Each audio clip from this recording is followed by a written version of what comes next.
Paz, irmãos, um ótimo dia para todos. Vamos agradecer a Deus. Senhor Deus, te agradecemos, Senhor, por mais um dia de vida que Tu nos estás dando, Senhor. Te agradecemos também pelos livramentos, Senhor, que Tu vem nos dando, Senhor, desse vírus. Te agradecemos, Senhor, por estarmos andando e caminhando na Tua palavra, Senhor. Assim venhamos usar cada dia mais e mais nas plataformas digitais, Senhor, no nosso falar. Nos dá um início de dia abençoado, Senhor, para mais tarde estar aqui na Tua casa para louvar e agradecer o Teu santo nome. Assim te louvo e te agradeço em nome do Senhor Jesus Cristo. Amém. Vamos abrir a Bíblia em 2 Pedro, do 1 ao 11, que é o texto base da lição. Simão Pedro, servo e apóstolo de Jesus Cristo, aos que conosco alcançaram fé igualmente preciosa pela justiça do nosso Deus e Salvador Jesus Cristo. Graça e paz vos sejam multiplicadas pelo conhecimento de Deus e de Jesus nosso Senhor, visto como o seu divino poder nos deu tudo o que diz respeito à vida e piedade, pelo conhecimento daquele que nos chamou por sua glória e virtude, pelas quais ele nos tem dado grandíssimas e preciosas promessas, para que por elas fiqueis participantes da natureza divina, havendo escapado da corrupção que pela concupiscência há no mundo. E vós também, pondo nisto mesmo toda a diligência, acrescentai à vossa fé a virtude, e a virtude a ciência, e a ciência temperança, e a temperança paciência, e a paciência piedade, e a piedade amor fraternal, e o amor fraternal caridade. Porque se em vós houver abundarem estas coisas, não vos deixarão ansiosos, nem estéreis, no conhecimento de nosso Senhor Jesus Cristo. Pois aquele em quem não há estas coisas é cego, nada vendo ao longe, havendo-se esquecido da purificação dos seus antigos pecados. Portanto, irmãos, procurai fazer cada vez mais firme a vossa vocação e eleição, porque fazendo isto, nunca jamais tropeçareis, porque assim vos será amplamente concedida a entrada no reino eterno de nosso Senhor e Salvador Jesus Cristo. Amém? Chamo o pastor para agradecer pela palavra e se tiver algum louvor, amém?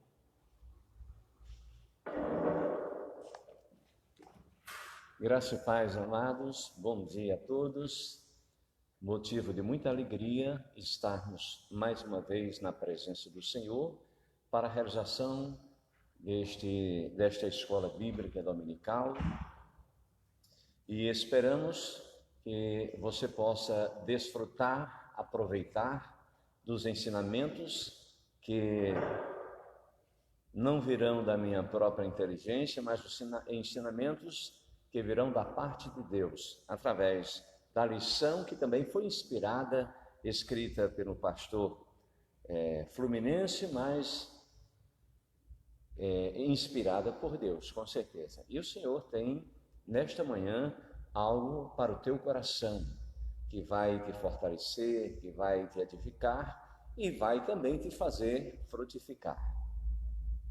Bom dia a todos os nossos queridos irmãos internautas. Você está participando desta live que está sendo realizada aqui no recesso da primeira Igreja Batista em Esperança, aqui na Paraíba. Pois bem, vamos orar pela palavra que foi lida nesta manhã. Soberano Deus, nós te rendemos graças. De uma forma especial, nós queremos te agradecer pela noite passada que tivemos em paz, em segurança, debaixo da tua mão de poder. Te louvamos, ó Deus, por este novo dia, este lindo dia que tu nos proporcionas, que nós possamos, Senhor, desfrutar deste dia na tua presença, no centro da tua vontade, fazendo aquilo que te agrada. E o mundo, as pessoas que estão ao nosso redor, possam desfrutar da tua presença através do nosso viver. Pai querido, obrigado pela palavra, pela porção da tua palavra, que muito tem nos alimentado, tem nos edificado a cada dia. Nós assim te oramos e te agradecemos em o nome de Jesus. Amém. Mais alguma coisa, Alves? Então vamos. Ontem nós fizemos uma reunião com a liderança da igreja, né? E creio que não só a igreja, mas como muitas pessoas já têm conhecimento da decisão da primeira igreja batista em Esperança.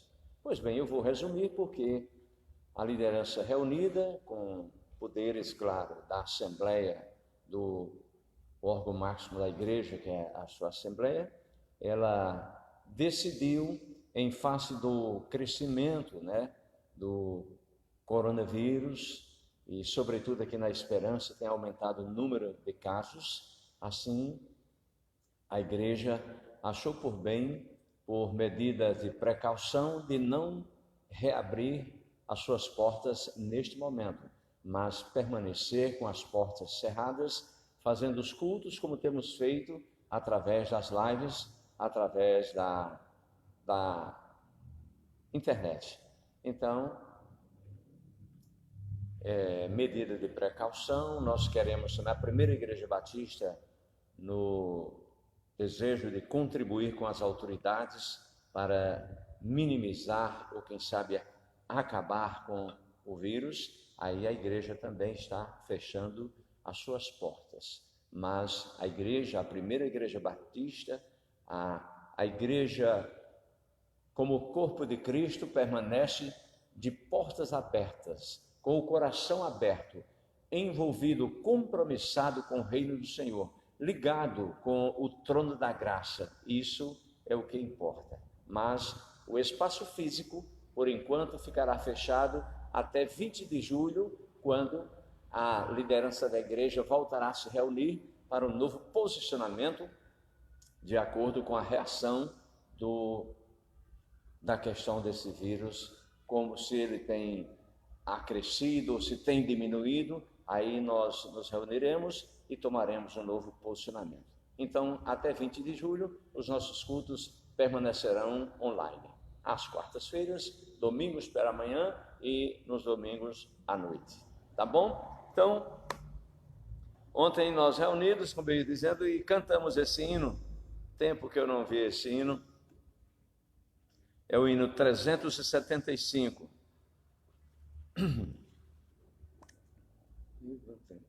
Vivo feliz, pois sou de Jesus, e já desfruto o gozo da luz. Sou por Jesus herdeiro de Deus, Ele me leva à glória dos céus. Canta minha alma, canta ao Senhor, rende-lhe sempre ardente louvor. Canta minha alma, canta ao Senhor, rende-lhe sempre ardente louvor. Ao seu amor eu me submeti, e extasiado então me senti. Anjos descendo, trazem dos céus, ecos das céus, a glória de Deus. Canta minha alma, canta ao Senhor, rende-lhe sempre ardente louvor. Canta minha alma, canta ao Senhor, rende-lhe sempre ardente louvor. Sempre vivendo em seu grande amor, me regozije em meu Salvador. Esperançoso, vivo na luz, pela bondade do meu Jesus. Canta minha alma, canta ao Senhor, rende-lhe sempre ardente louvor. Canta minha alma, canta ao Senhor, rende-lhe sempre ardente louvor. Aleluia, né? Glória a Deus. Que maravilha. Meus amados, nós vamos dar continuidade à lição. Não tem ventilador ligado aí não? Tem não. Oh, Jesus. Hein? 23 graus. Para quem é de Patos, né, acostumado lá, se bem que essa época na minha terra, a temperatura diminui bastante, né? Mas normalmente dá até 40 graus lá na época de verão. E aqui com 23 graus está frio. Nós vamos dar continuidade à lição de número 10, que tem sobre título Conhecimento que fortalece e produz frutos, né? E nós iniciamos esta lição, falamos sobre o conhecimento pleno de Deus, que resulta em graça e paz, e vamos falar vamos ao segundo ponto, sobre o progresso espiritual se revela na vida prática. O progresso espiritual se revela exatamente na vida prática. Isso em todo aspecto da nossa vida, se o acadêmico termina o seu curso, ele vai ter algumas dificuldades na vida prática, mas o exercitar, tendo o conhecimento teórico, o exercitar do dia a dia, do seu mistério, da sua profissão, ele vai adquirindo a praticidade, né? E a prática vai mostrar se realmente ele tem conhecimento daquilo que ele aprendeu. Assim, na vida cristã, como tem o tópico do ponto diz aqui, o progresso espiritual se revela na vida prática, né? Na vida prática.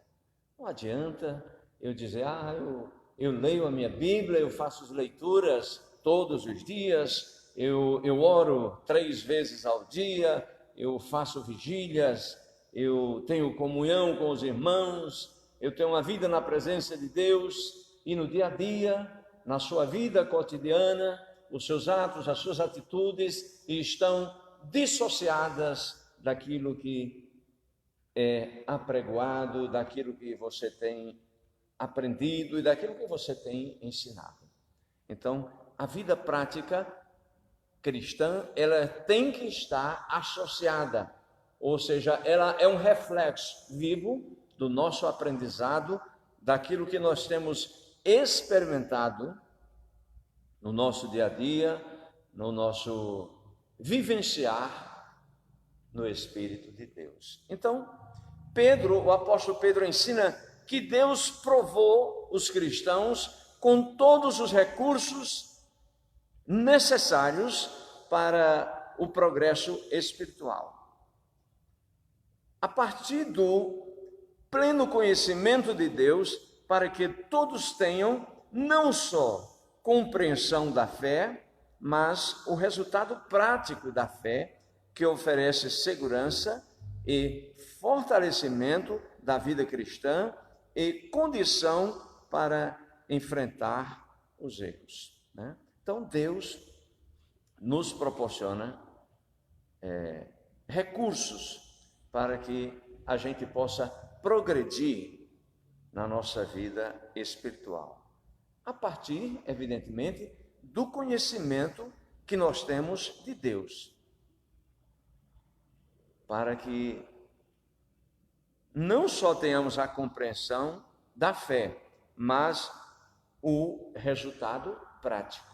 Dizer que tem fé, verbalizar isso, é fácil e bonito de se dizer e bonito para quem ouve. Ah, fulano disse que é um homem de fé. Mas vamos ver no momento, na prática, quando, numa expressão muito nordestina, nossa, quando o nó aperta, né? Quando a coisa, o cinto aperta, como é que você tem se comportado diante de uma situação que você, na ótica humana, não há esperança, na ótica humana não existe uma alternativa, e você exercita a sua fé na certeza de que Deus fará alguma coisa, que vai acontecer alguma coisa, que você irá se sobressair daquela situação, porque Deus é Deus. Então, é na prática, no exercício da prática, que nós vamos expressar a nossa fé. Amém? Então, os recursos para o crescimento já foram concedidos por Deus. O desenvolvimento na vida cristã se pauta em dois aspectos, concedidos por Deus como recurso para que cada cristão tenha a condição de aplicar em sua vida diária, que são o poder de Deus e suas promessas. O poder de Deus e as suas promessas. Nós temos que vivenciar na prática, no nosso dia a dia, experimentar o poder de Deus. O poder de Deus. E as suas promessas, que são gloriosas, que nós conhecemos através dos relatos bíblicos, as promessas ditas, deixadas por Jesus Cristo, e nós precisamos aguardá-las com convicção de que desfrutaremos. Pedro declara seu divino poder, seu divino poder nos deu todas as coisas de que necessitamos para a vida e para a piedade, no versículo 3, né? Então, sendo bem objetivo, ele afirma que a presença da graça de Cristo em nós, por meio da salvação e pela ação do Espírito Santo,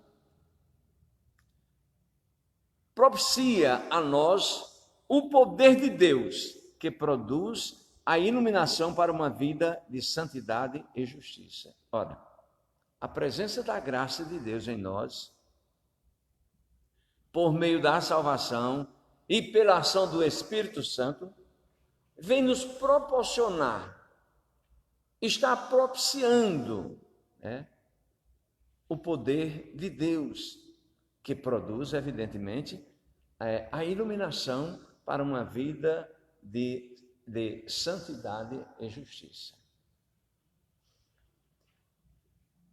Pedro ensina que o Espírito Santo,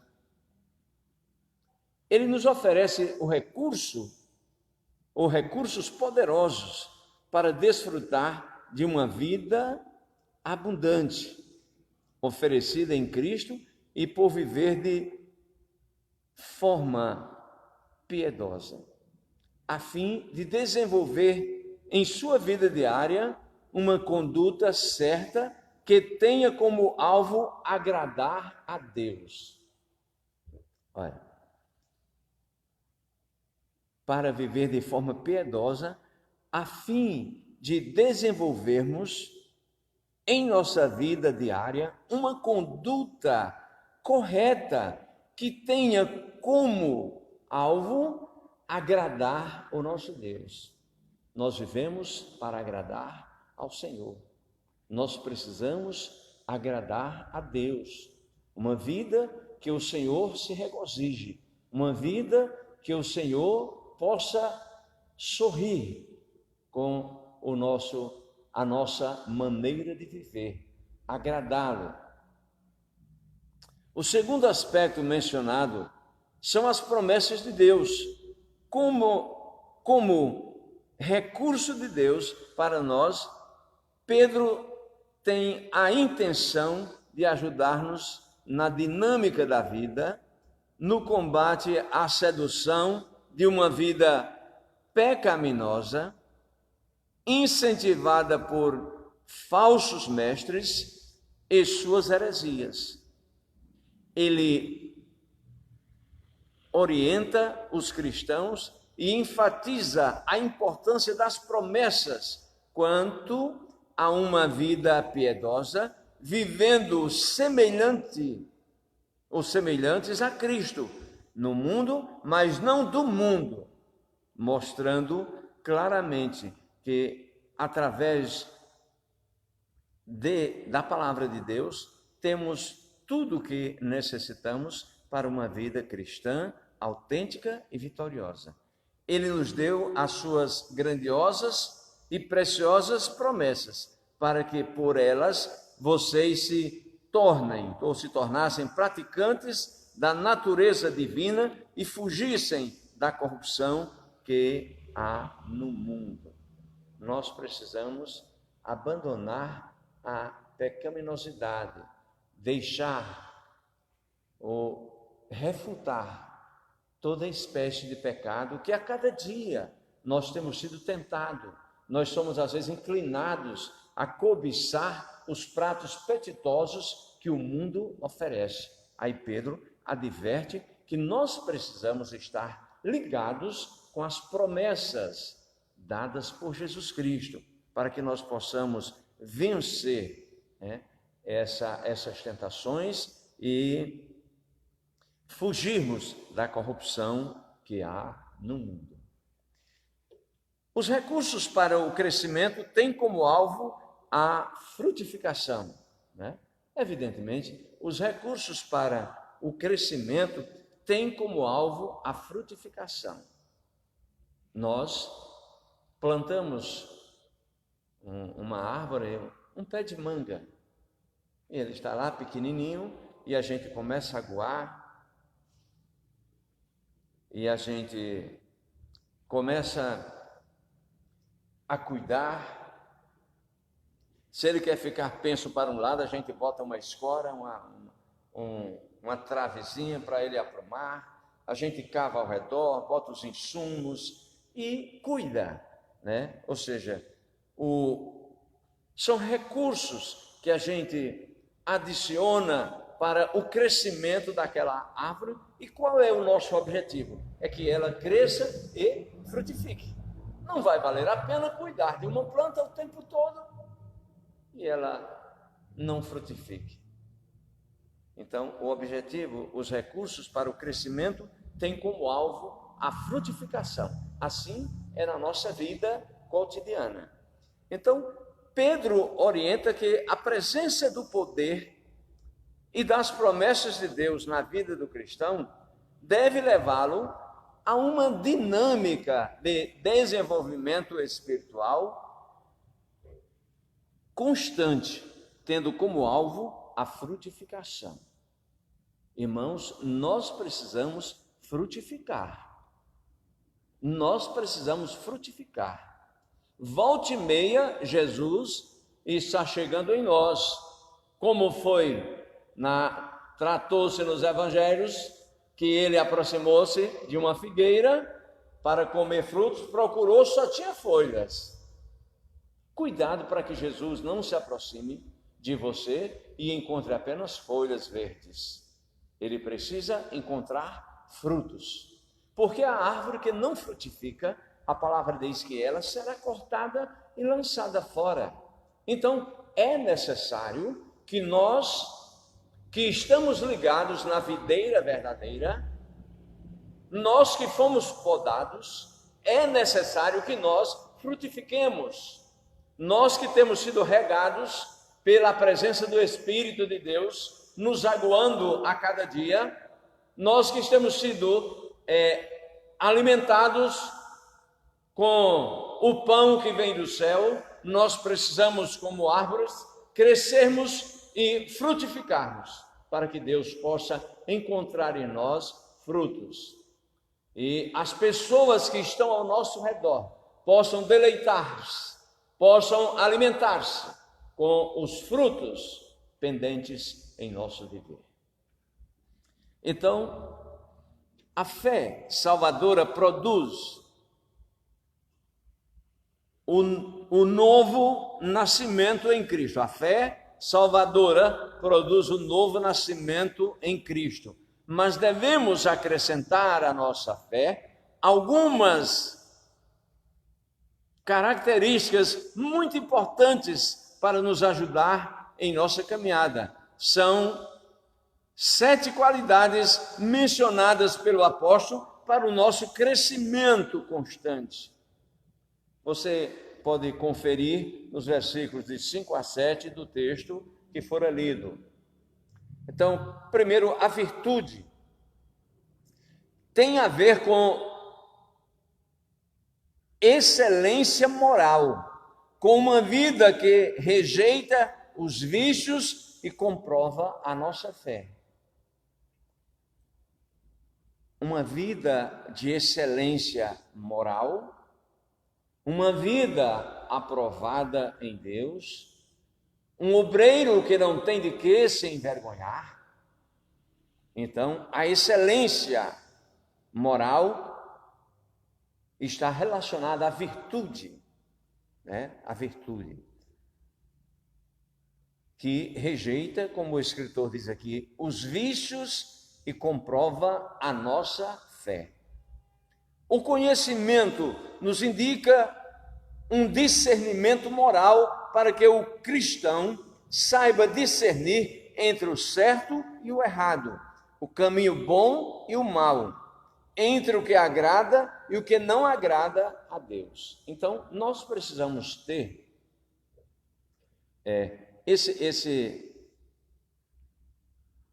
esse conhecimento. É uma das qualidades mencionadas pelo apóstolo Pedro, né? Então, o conhecimento. Então, nós precisamos ter esse discernimento do que é bom e do que é mal.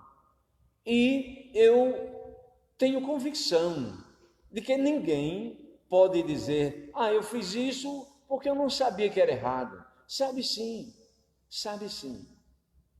Sobretudo quando você tem conhecimento da palavra de Deus, você tem a certeza de que aquilo que você está fazendo é algo que desagrada, que fere a santidade de Deus.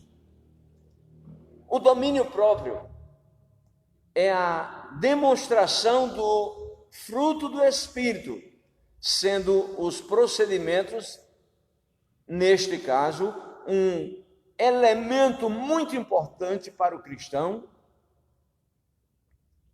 agir diante do sofrimento e perseguição, agir com temperança e paciência, mostrando equilíbrio nas decisões. É o autocontrole. A palavra tem o sentido de poder da pessoa saber se controlar, domínio próprio.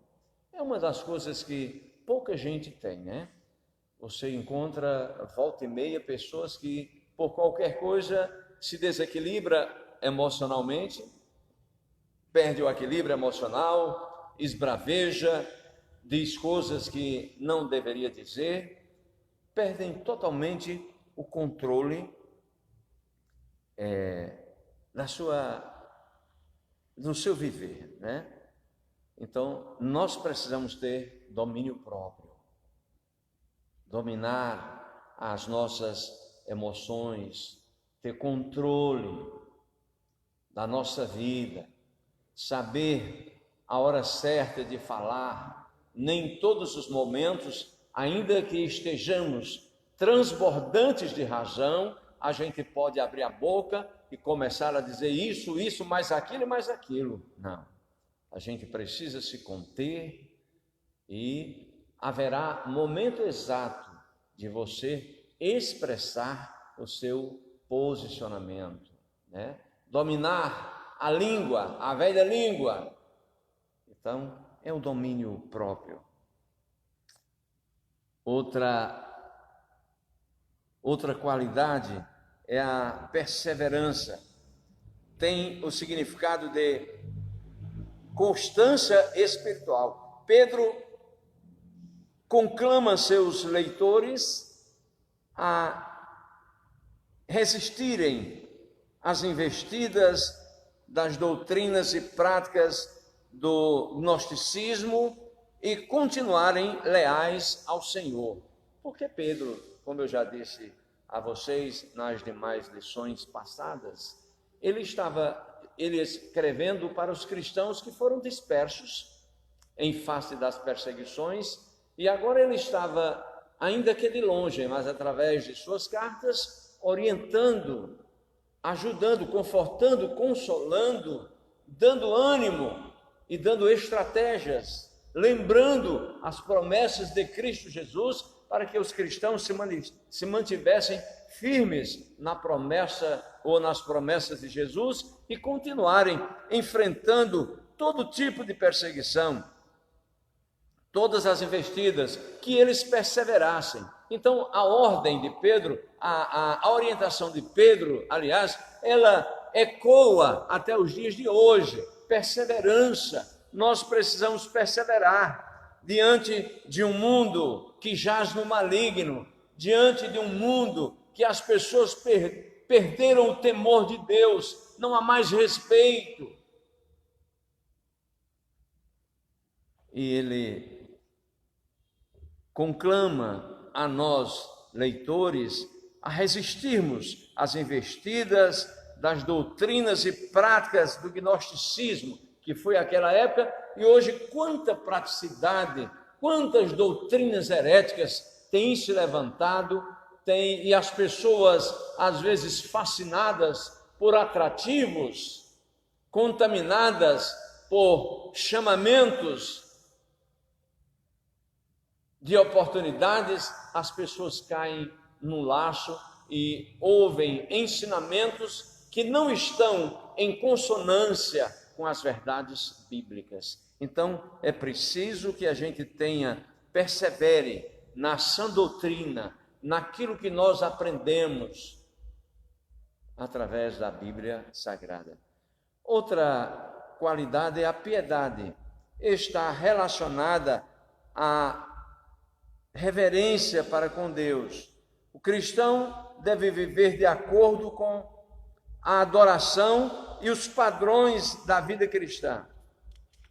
Piedade significa adoração certa e dependência de Deus.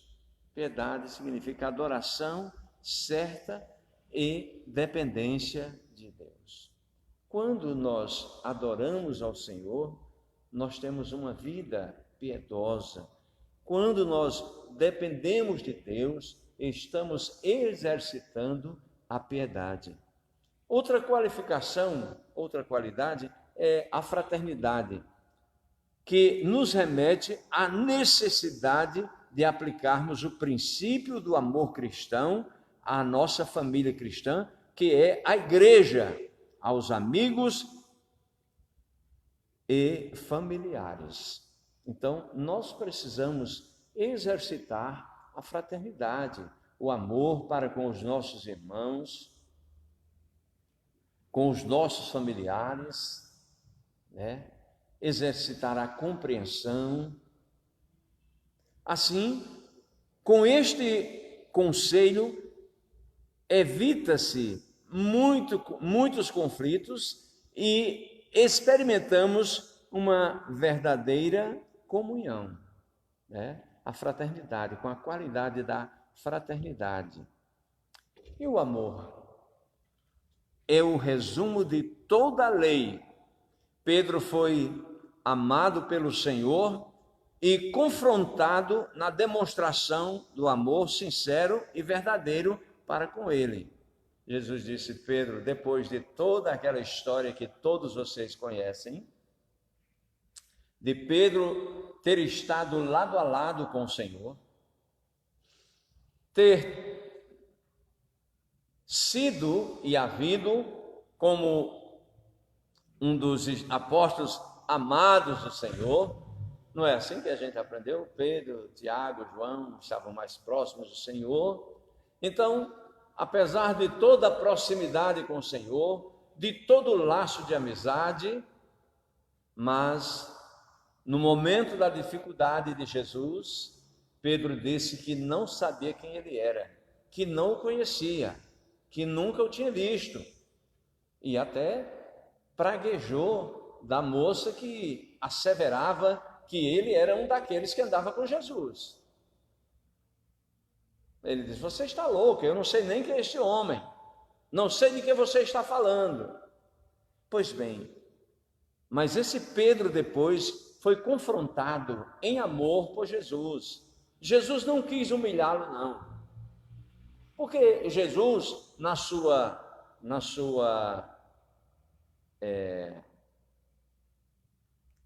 condição, da sua divindade, na sua natureza divinal, ele sabia que Pedro verdadeiramente o amava. Mas Jesus o impactou e 3 vezes Jesus perguntou: Pedro, tu me amas? E ele disse: tu sabes que eu te amo. Nos escritos de Pedro, o amor é o vínculo da perfeição de Paulo, né? Nos escritos de Paulo, é porque o escritor da lição, ele sempre está fazendo vez por outra coloca o apóstolo Paulo, o apóstolo Pedro, que falavam em si a mesma linguagem, e aí às vezes o óculos ainda não foi feito, né? E eu estou lendo hoje o papel, a letra pequenininha, mas está saindo, né? Vagarosamente. Então, o amor é o resumo de toda a lei. Pedro foi amado pelo Senhor e confrontado na demonstração do amor.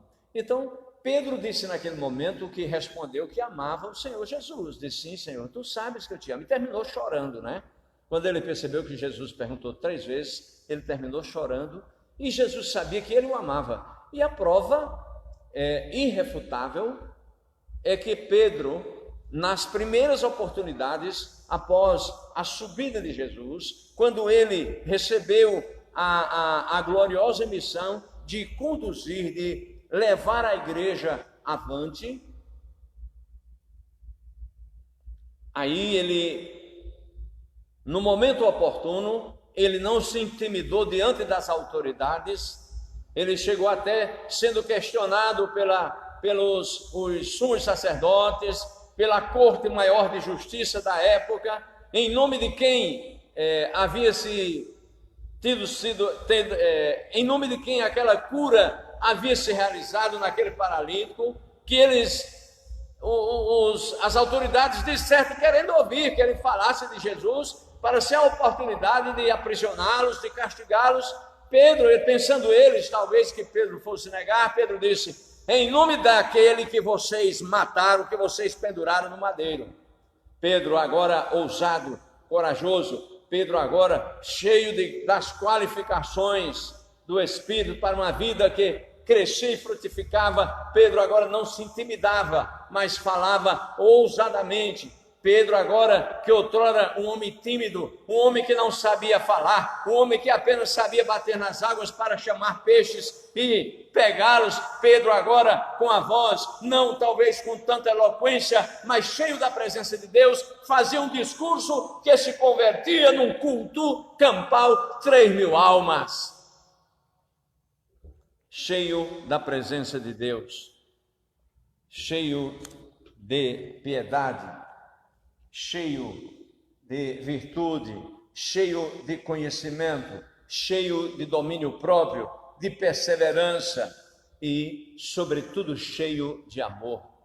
Esse Pedro agora falando com ousadia, com determinação.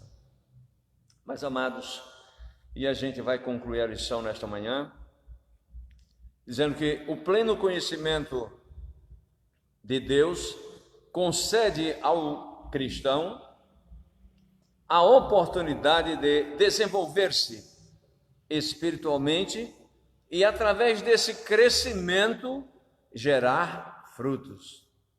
Olha, o pleno conhecimento de Deus, e aí eu lembro mais uma vez aquela expressão do apóstolo Paulo, que a gente deve conhecer e prosseguir neste conhecimento.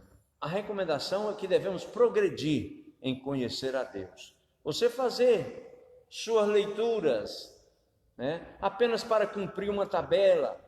Às vezes a gente recebe um calendáriozinho que tem lá orientação para as leituras diárias, e a gente é inclinada a seguir aquele esboçozinho, pronto, e fazendo aquela leitura, a gente faz às vezes até uma leitura apressada, alinhavada, e achamos que a gente cumpriu a nossa devoção, Fiz a minha parte nesta manhã, mas não é por aí. Nós precisamos folhear, compulsar as páginas da Bíblia, não apenas por passá-las, mas degustando, comendo, estudando aquilo que está escrito. E o bom cristão, ele não pode se ater apenas a uma leitura do que está na sua Bíblia. É bom que ele adquira uma outra Bíblia de estudo, peça ao seu pastor, alguém que tem conhecimento, ao irmão que é estudante de teologia, irmão, me diga uma Bíblia que eu possa pegar, ou um livro que possa me orientar nos estudos, para você ler, progredir em conhecer ao Senhor, não apenas fazer leituras a ermo, não apenas fazer leituras aleatórias, mas a gente precisa conhecer e progredir no conhecimento do nosso Deus. Pleno conhecimento de Deus concede ao cristão a oportunidade de desenvolver-se espiritualmente e, através desse conhecimento, gerar frutos. Quando o cristão está comprometido com Cristo e aliançado na palavra, automaticamente revela aqueles que não estão se desenvolvendo ou crescendo no Senhor. Pedro fala de 4 características negativas dessas pessoas na igreja. Vejamos os versos 8 e 9 do texto bíblico que lemos. São estéreis,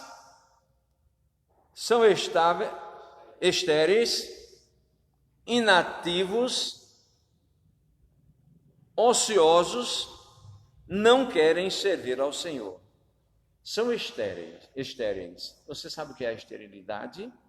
É não gerar nenhum fruto. A mulher que não gera fruto no seu ventre, ela é estéril. Assim, tem muitos cristãos estéreis. Frequentam a casa do Senhor, vivem uma vida no meio dos crentes, professam nos 4 cantos que é cristão, mas são estéreis, não produzem, são ociosos, vivem, não fazem nenhum trabalho, não querem servir ao Senhor. Querem ser rotulados como crente. Ah, fulano é crente, eu sou crente. Pela misericórdia de Deus, sou crente.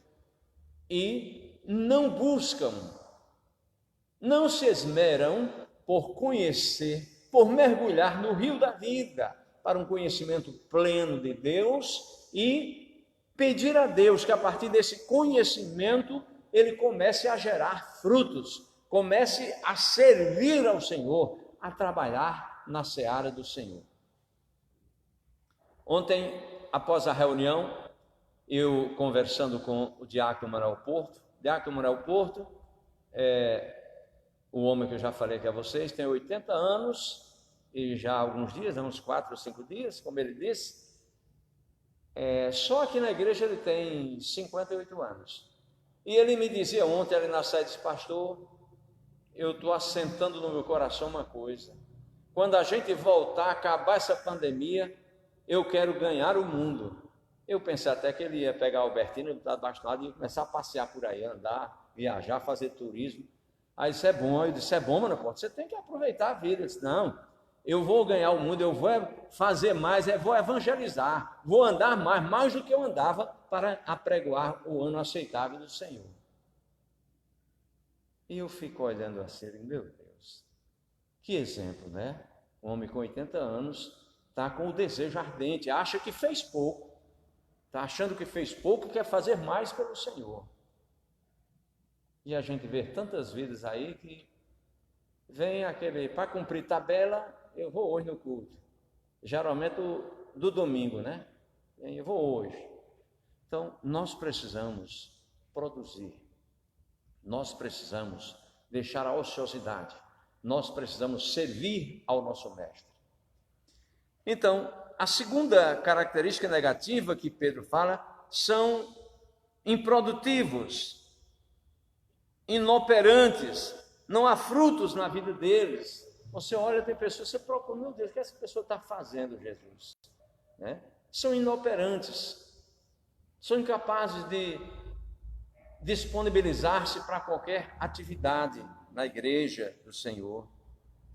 Outra coisa, são cegos espiritualmente, e o resultado é um viver de trevas. São cegos, não enxergam. Estão no meio dos outros, caminhando, né?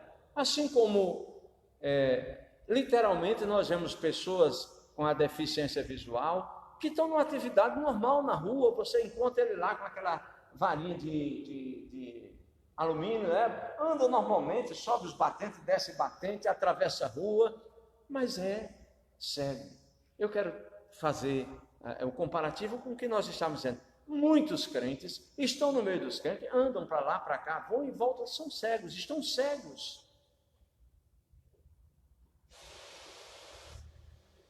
A outra característica negativa que Pedro fala, são esquecidos, têm memória fraca e não se lembram dos ensinos do Senhor e dos benefícios alcançados em Cristo.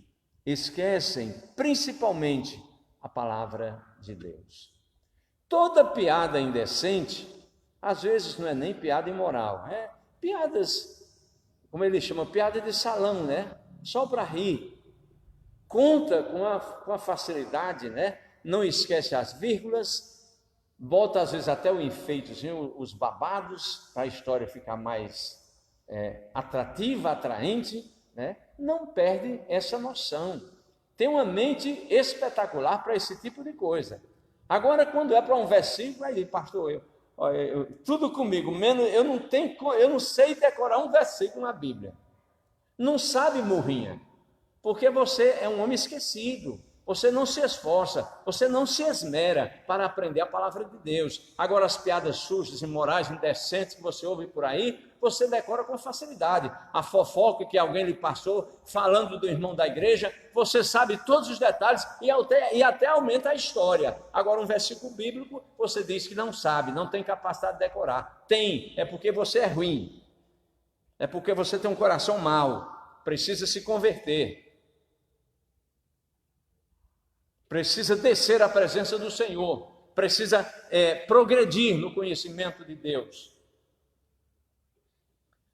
Amados, perdoe-me, às vezes eu me exalto, não é por mal, não é para xingar ninguém, é para ver se a gente alerta, para ver se a gente se toca, não é verdade? Então, a frutificação revela que genuinamente temos a salvação em Cristo, que nascemos de novo e vivemos para o Senhor. É uma comprovação da pessoa do Espírito Santo habitando em nós.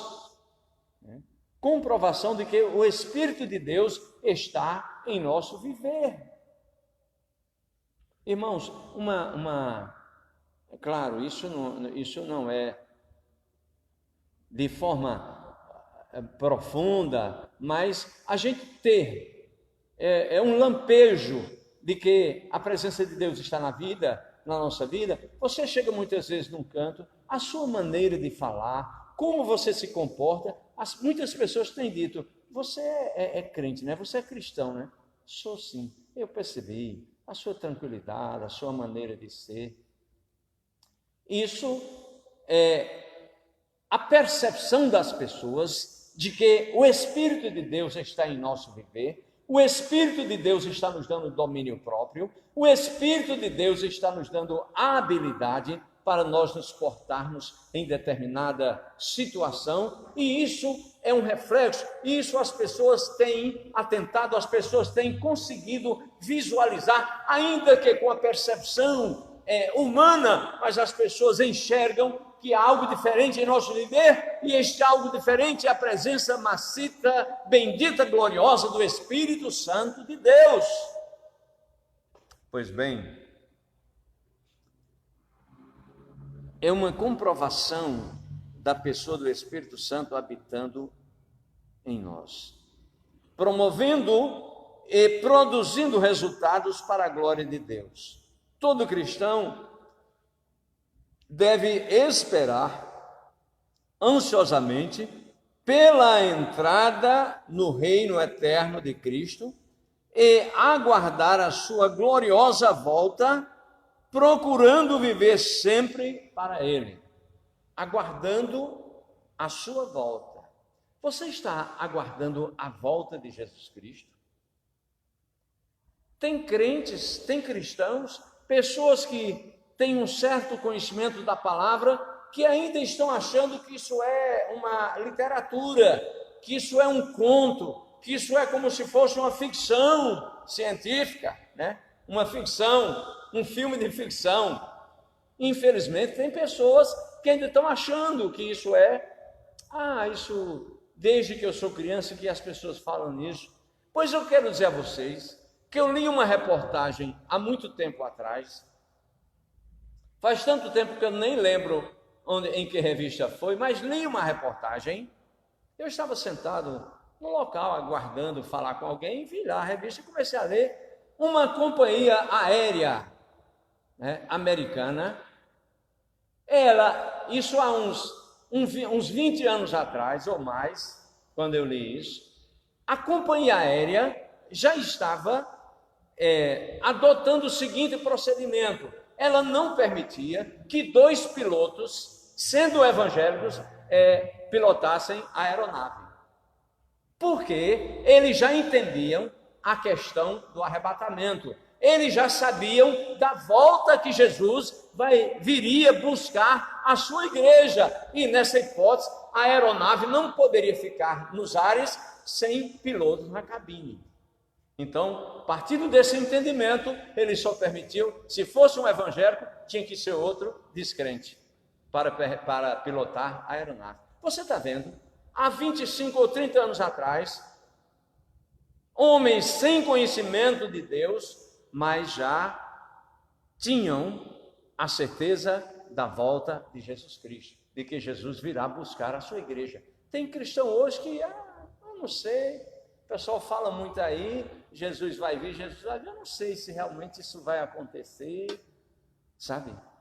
Mas nós precisamos estar preparados, atentos e com a convicção de que Jesus virá buscar a sua igreja, o remanescente fiel. E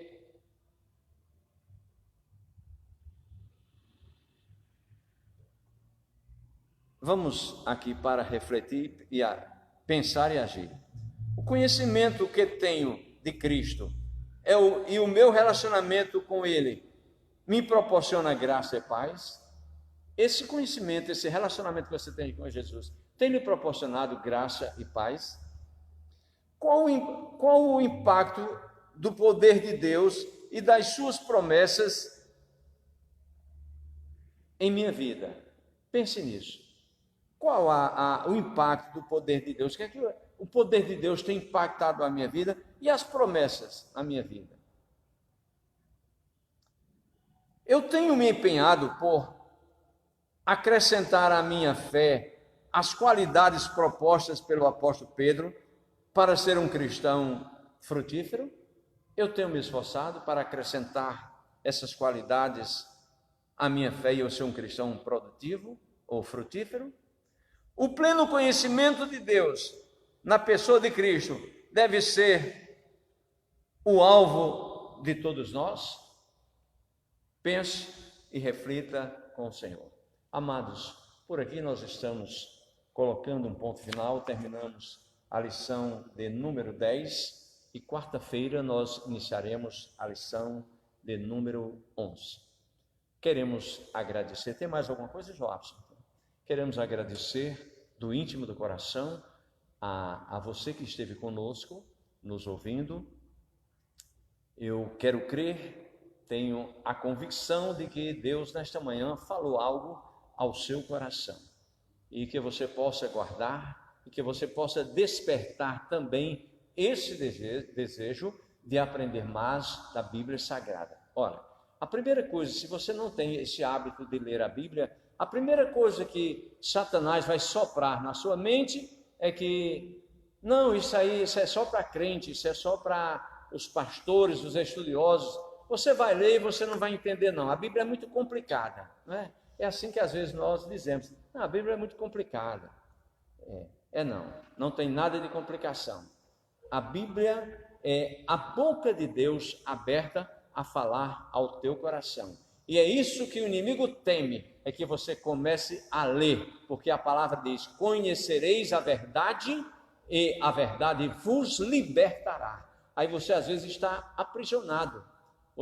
Muitas vezes o inimigo tem lhe trazido debaixo de rédeas, em alguma coisa que tem lhe deixado aprisionado e que você tem desagradado a presença de Deus, que você tem ferido a santidade de Deus. E o diabo sabe que a partir do momento que você começar a ler a palavra de Deus, os seus olhos se abrirão, os olhos do entendimento, a visão do entendimento se abrirá, porque a Bíblia diz que o Deus deste século, o diabo deste mundo, cegou os entendimentos das pessoas. Aí ele sabe que a partir do momento que você começar a folhear, que você começar a estudar, que você se interessar a ler esta palavra, a sua visão começa a se clarear e você vai começar a enxergar, a ter conhecimento, e tendo conhecimento, você ficará livre do pecado, das garras de Satanás. Então, leia a palavra, leia a Bíblia. Não se importe se alguém na sua casa vai dizer,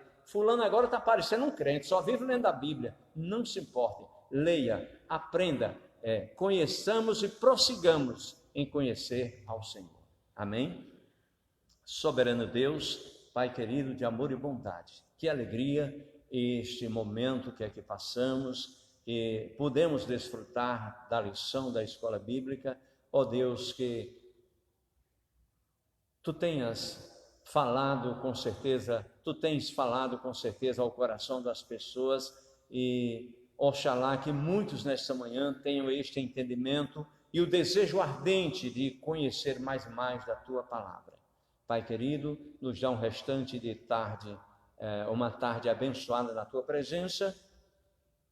Nos prepare para que logo mais às 19 horas estejamos aqui para celebrar e adorar ao Teu excelso nome na beleza da Tua santidade. Nós assim Te oramos e Te agradecemos em o nome de Jesus. Amém. Queridos, graça e paz, um beijo no coração.